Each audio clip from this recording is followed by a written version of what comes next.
I will give you my background. I'll give you this real quick, and then I would love it anytime. Raise your hand. You want clarification or anything? Because as a coach, I live in the three pillars of coaching: blocking, tackling, and ball security. If I can measure those and I can create systematic improvement of those three things, no matter what group I'm coaching, I will be able to add value. We will become a better team as a result of being involved. Okay. So with that in mind, with the blocking, tackling, and ball security, my background is I was a college DFO and recruiting coordinator, special teams coordinator, all that for about 15 years. My last recruiting class had my wife in it. All right. So when I met her, I ended up at high school, and we were a Division II school, NCAA up in Michigan, and then I took over a small, historically good program, but that had some down years. And they were like 3 wins in 3 years kind of thing. And then my first year we went 5-4. Second year we went 5-4. I got everybody back, and I was always, as a coach, you always try to live in those three, and we always try to get better every year at the blocking, tackling, and ball security. And I did the drills that everybody else does. I had the turnover circuit, all that stuff. We were always plus when I was in college, and we were plus my first years in high school. And then we went minus my third year, and you couldn't even imagine how this happened, right? We went 1-8, 7 games. We were winning in the fourth quarter, and the one fumble in the game swung the game. Shall we say, right? I never try to say that one game, one play determines the outcome, but it was tough for me not to say that as a coach. And then I'm a very analytical guy. We were a huddle team, so we literally watched drills. We watched what we were doing. We recorded everything. And as a result, I couldn't tell, like on the video, it looked just like the technique I was teaching, just like the drills we were doing. It was crazy. And then it was the flukest thing, a ball punched in, the idea of a ball being on the ground when the kid wasn't looking, and you think he's sealing the ball and finishing properly. I always tell him, we talked about 2 hands on the ball. Well, I've taken that a whole different level now as a result of this experience with high and tight.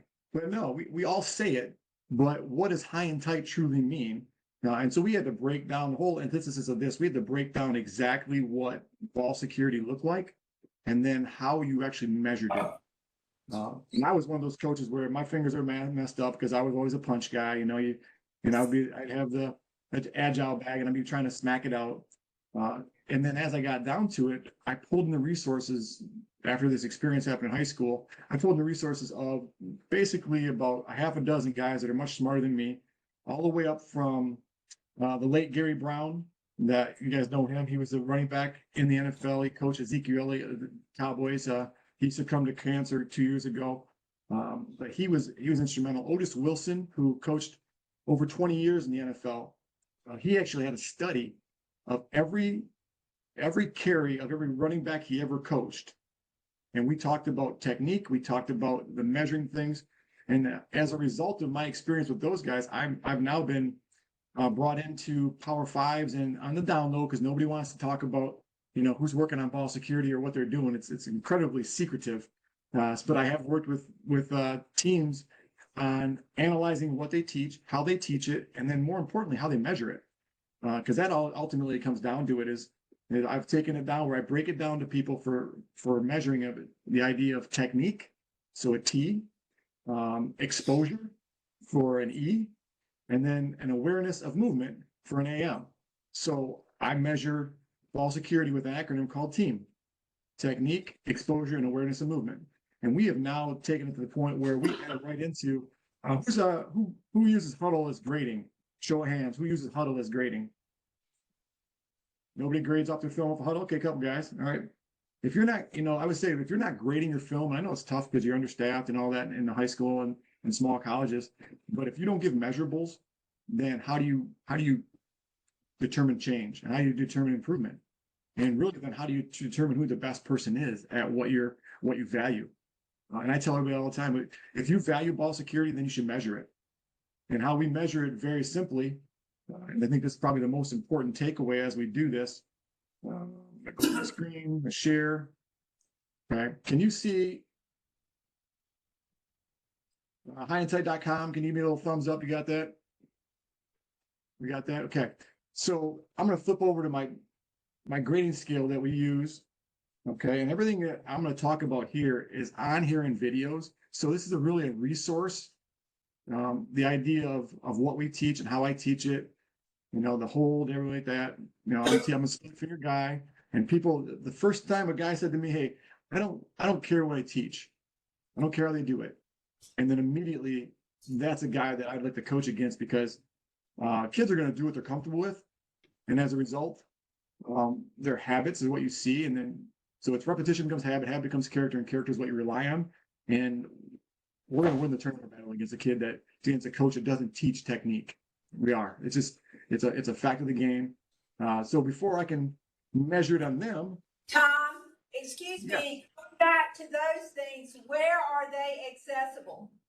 The examples you just showed us of this training system, where is that available? So highandtight.com. Okay. And then, so this is the homepage. Okay. And then across the top, you got products, testimonials, drills. And so inside the drills, I've put everything that I've ever done in one spot. Okay. I did not go there. I did not see that originally. So I want those coaches to see. So they just go to drills and they're there for free. Absolutely. Absolutely. Because here's the value position. Like I haven't created anything new in terms of the drill we use. Okay. All I've done is I've created a ball that registers pressure, and when done properly, gives instant audible feedback. So that way, the old, Jason Garrett was like, whistle while we work. Like when I'm at practice, I can hear ball security because the kids are working on their technique. And if a kid is expecting to get response in terms of Pavlov's conditioning, but he doesn't get it, now we teach what's called a finishing technique. And the finishing technique is the offhand. Okay, so we go through in here, and you can on your own see this element in terms of what a perfect hold looks like. Okay, and that's that part where it's split finger. And then after they get used to it not having it, they would take this offhand and they would clamp it on their wrist and create a tripod. Okay, and that tripod creates that strength. That's why the pyramids are the strongest, most durable. Apologize, I'm really loud here. The tripod, the pyramid and everything, a tripod's very tough to break. And so when you teach finish and they come across to the off arm, now you get to the point where a guy can't punch it in, a guy can't punch it down. If he punches it down, his other arm helps him. So that element of finishing that off arm is incredible. And then I'm going to go up here and show you that real quick in terms of what finishing looks like. All right, here's a finishing drill. So you can see it's right on the website. It's not loading up, so I apologize. Oh. Here we go. If you take nothing away from this drill, from this day, from its terms of ball security, take away the idea that you teach a kid to finish the ball. All right. I emphasize this and grade this inside of every day. Okay. He does everything. So now, this was the first drill day I had with this running back. This was the top running back in the Mid-American Conference. And his biggest thing was he had fumbled. And you see, he's now got beeping. So now he's got awareness of movement and he's tight. I worked on him to try and decrease the amount of movement because now he's going, but he's rubbing his chest. So he's getting a beep and teaching him to finish. Okay. So ideally, you want to teach a kid to finish first, and then we'll work on over time the idea of how do you keep the ball from moving? All right, and that's the biggest thing from him, because he thinks he has to generate power by running, and our studies show the exact opposite. You don't have to do that. And that's the finish drill. That's right on here under basic ball security drills. Okay, there's a basic 7 that I do. So that's first is the finish. Okay, and then the next one is the punch drill, because all these kids want to stiff arm guys. But what they don't realize is once they stiff arm, the ball comes away from their body. So now with the ball being technique-wise, we do a punch and then do a finish. And now see how we're generating more strength on this. And this guy was very instinctive in everything he did. And that one probably helped him the most because when he first did it, I'm not a big switch guy, so I kind of skipped this. He wanted to do this one because he likes switching the ball because he didn't want the ball nearest the defense, which I respect that. But at the same time, anytime you change hands, there's an opportunity, right? So I'll skip that one. But and this was probably the one he said that really helped him the most in terms of being aware of where his hands were on the ball. And this is a flip drill. And you can hear he's not getting the beep. Oh, now he did that one, but he got a good split. So he's flipping it and he's flattening his wrist. And now you can see he's trying to add something to it, but he's thinking about, now he's adding some movement.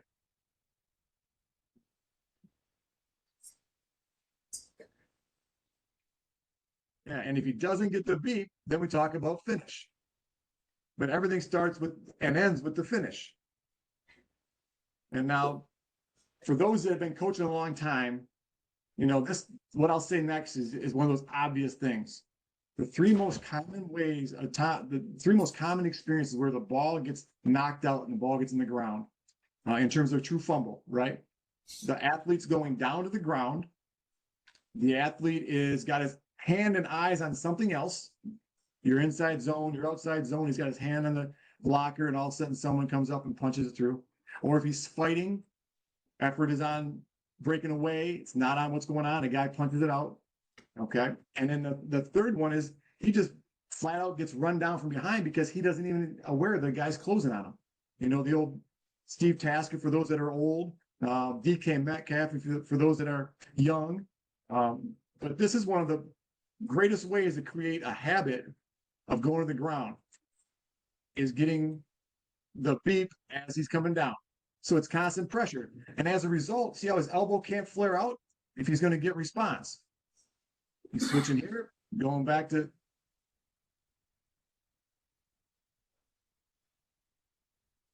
just something that simple. These basic 7 that we work have no volume on your legs, have no, regardless of what you're in terms of how many, if you measure how much you've done in terms of volume with kids, this is on a light day, heavy day, every day. Because it's not about beating them to death and getting them going and conditioning them. It's about creating habits that win games. I love this for wide receivers, space guys, because they all do a move. And whenever they break down, the first thing they do is that ball comes away when you do it with a regular football. And now when you do it with a ball that makes it beep, he's now aware. So yeah, and there's the core element, the plank element, those guys that think they're, so we had a guy that he had an injury, couldn't run, but he could do core. So literally he would do sets of just his plank.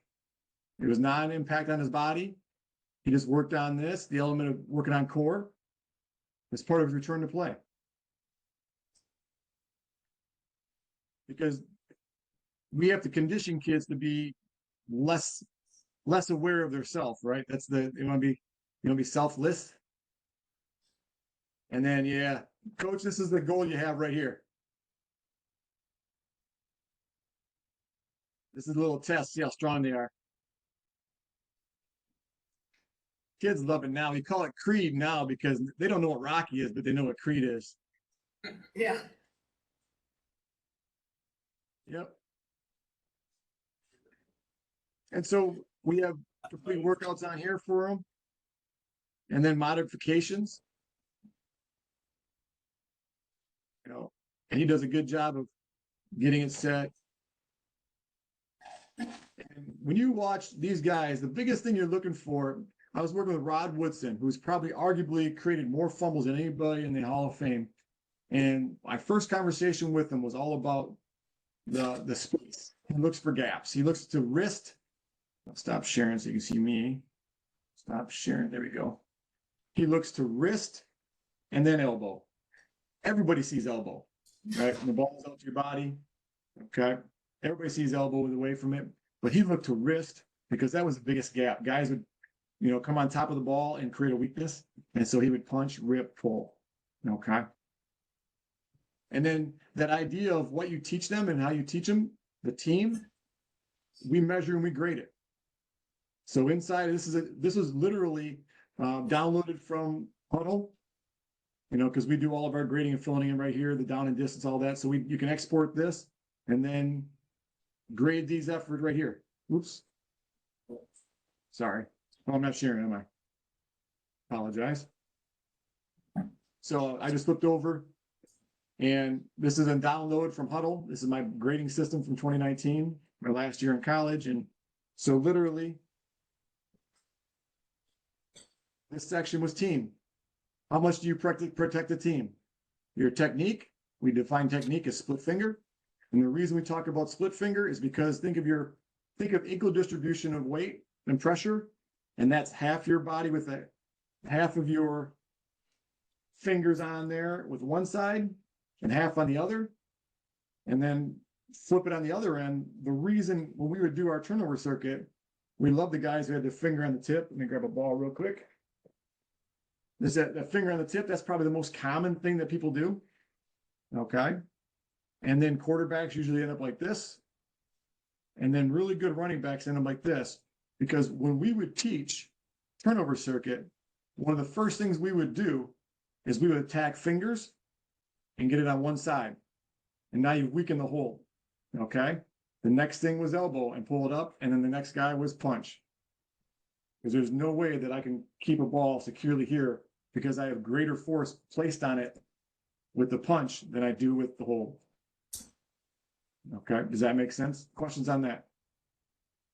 So that's the reason we teach split finger. And if your kids say, well, I just like this, it's like, that's fine. You know, you like sit on the bench? You know, like coaches are here to take kids where they can't go on themselves, on their own. That's the whole point of us. If it was just that simple, AAU and mom and dads would be able to teach your kids everything to know. Okay, Tom, yes. Excuse me, before you start something else, will you go back to the graphics that you just showed us right before this? What program is that analyzed that data? So whatever film study you're using, I mean, yep, so whatever you're using, you can export your fields in Huddle. This is a Huddle export is all this is. So these are the fields in your Huddle. Who uses Huddle and understands what I'm saying right here? Raise your hand so that people understand. So when you're grading your film inside a Huddle, you're just putting these in there. I just downloaded this. Yeah, got that. I could see it. Yeah. Okay. All right, I understand now. Yep. And then I grab this, and then I make an association. This was the number for the A-back, the running back. And then I pull this in here, and I can see associations of a ball security guy. So I literally would sort this. Yep. I'm gonna show them the ball real quick.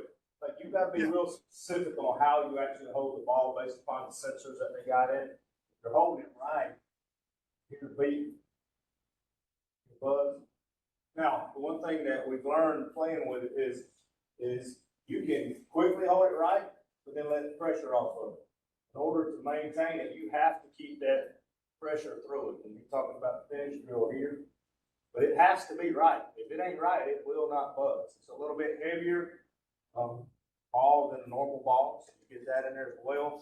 How it actually works, you mentioned earlier before the presentation question. It takes 4 watch batteries that go in right here. So basically, you just unscrew this right here. You do it with a quarter, you do it with a screwdriver. But it's just 4 watch batteries that stack right here, and you tighten it back in. But you have to. The way it's designed with the sensors and everything, it has to be right, or it's not going to give you that feedback, and it's going to give you the immediate feedback if you go from pressure to no pressure. So we'll have it up here, and you feel free to play with it when they get done. Is that correct, Tom?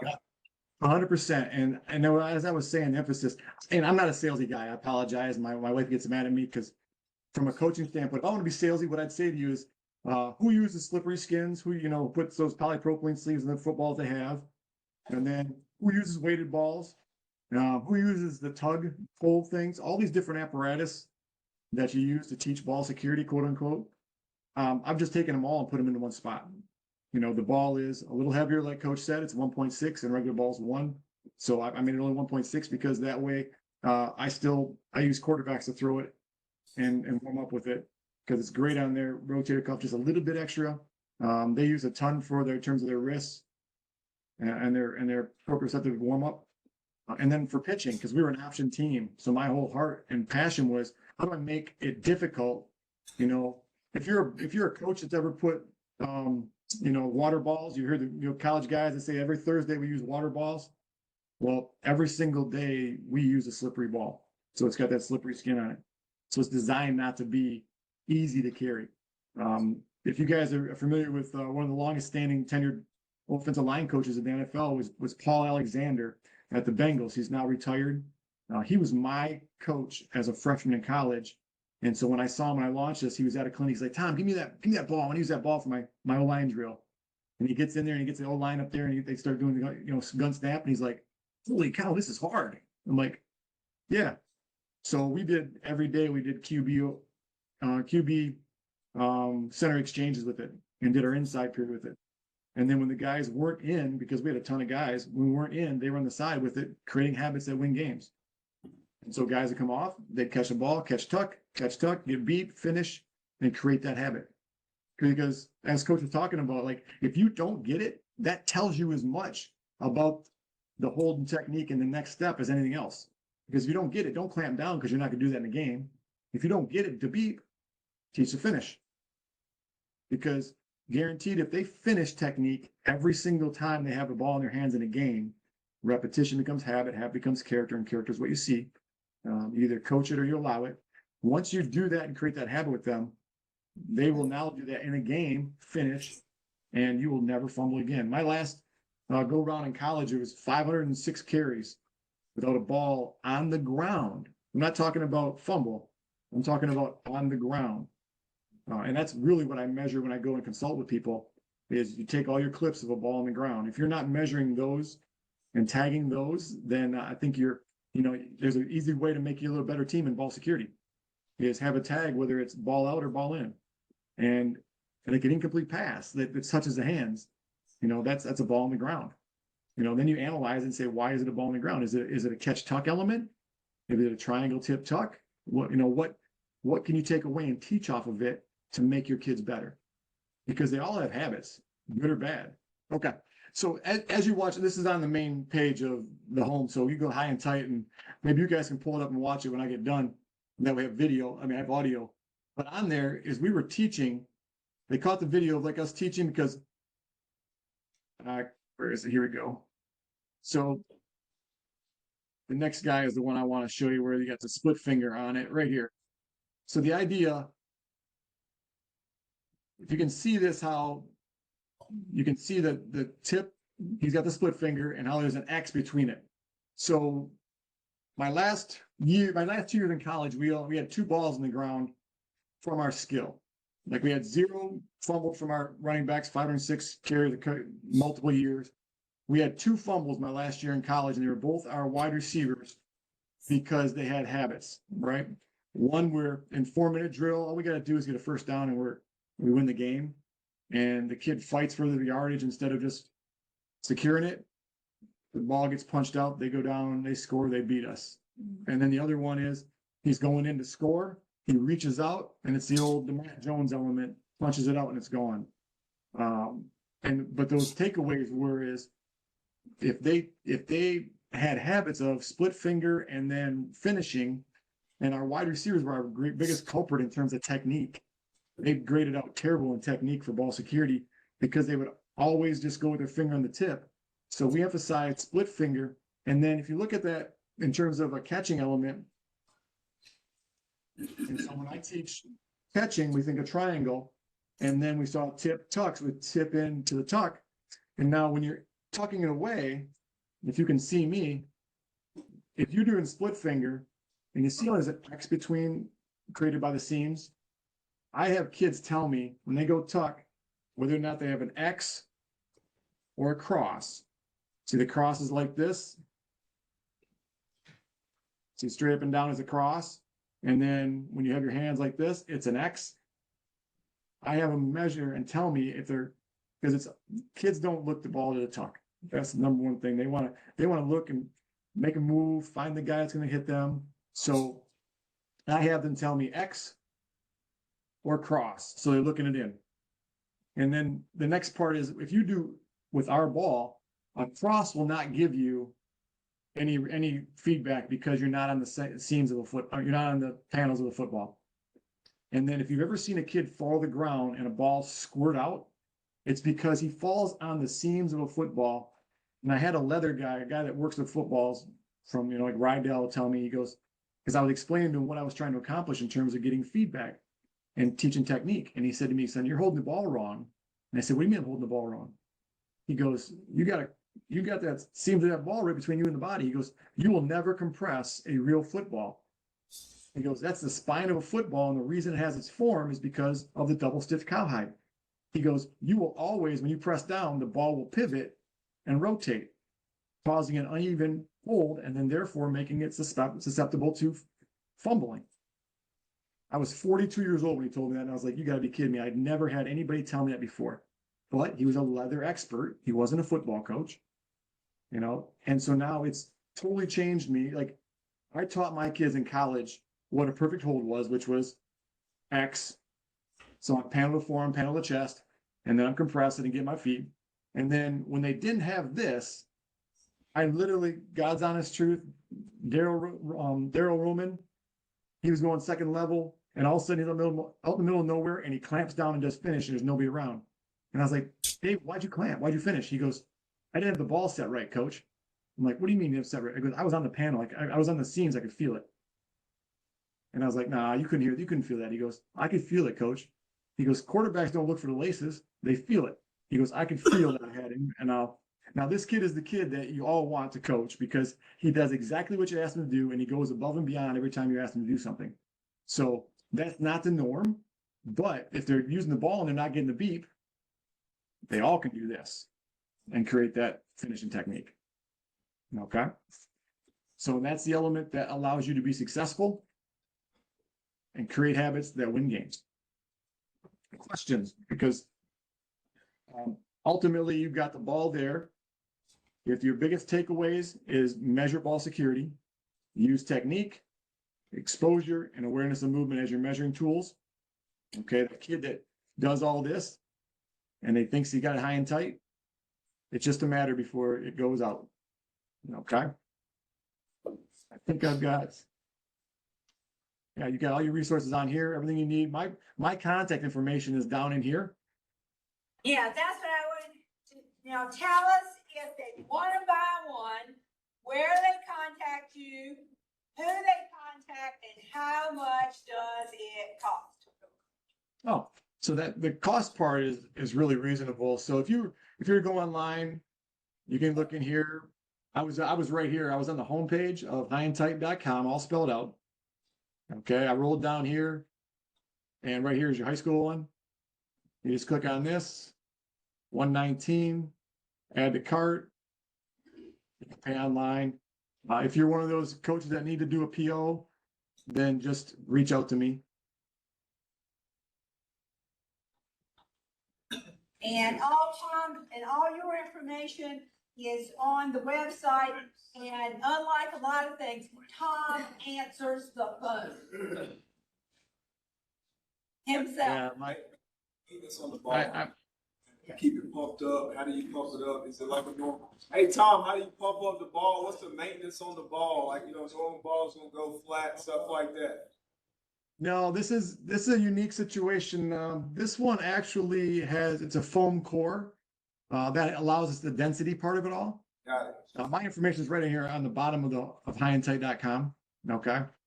But the element overall maintenance of it all and the durability of the product, I'm like, literally, I would use the ball every single day. We got 20 hours in college. So my goal was when we were in practice to hear it beeping the whole time.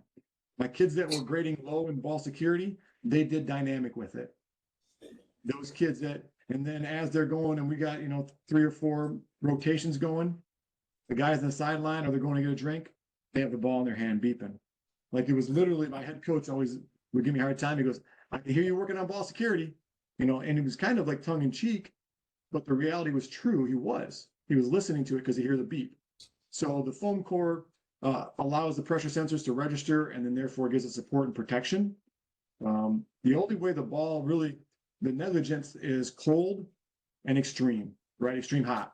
One of my first customers in Texas was a gentleman, Bill Maskell down in Northwestern Texas.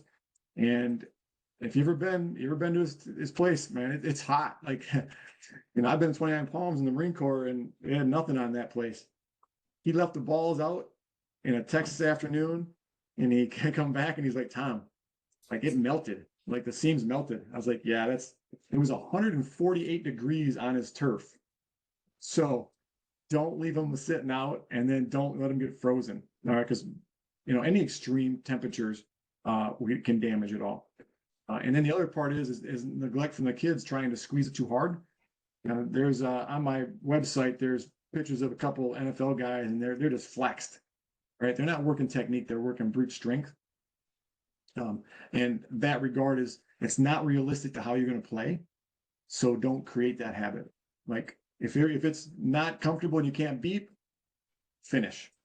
Okay. So you won't have, I use my balls every time in practice and I get about a season and a half out of them.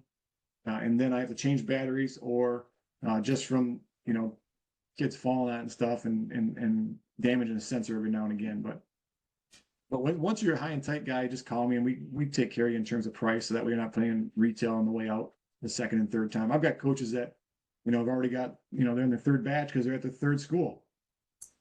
That's been my greatest success story is guys that take it to another school and the first thing they do is call me and be like, Tom, I'm at the new school. I need some balls.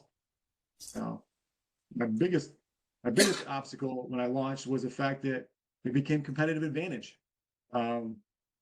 Guys that would have it, they wouldn't tell anybody about it because they're like, I'm not letting the guy know like Thomas Hammock, who is now the head coach of Northern Illinois. He was Baltimore Ravens running back coach. And, he's like, Tom, whatever you need, but I'm not going to tell anybody in my league. He's like, because we want to take the ball. Tom, now, how many balls do you say an average high school squad? How many balls do you think we need? 2? It depends upon how many skilled guys you have, really. Size wise, like the guys that are repeat guys for me, they get a half a dozen every time because they're smaller schools, and so they'll have 4 running backs, 5 running backs, and then they always try to make their quarterback use it too, because just like in the NFL, the number 1 turnover person in the NFL for fumbles is a quarterback. Number 1 turnover person in high school is a quarterback, especially in the systems you have where they're getting pressured, they're running out, and they're not used to carrying the ball and get with contact. So we do a tuck drill where they do footwork, and then when they tuck, they go beep and finish. And that's all on. I believe that's on my IG or on this drill segment as well. So they make Coach Woods, Sparky Woods, when he got there, the first thing he did was call me and got a dozen of them because he knows the value of a fumble. All of my socials are at high and tight 1 because 1 fumble's too many. And so I like to help eliminate so you never see them. And there's only 2 types of people, those that have fumbled and those that are going to fumble, unless you train high and tight.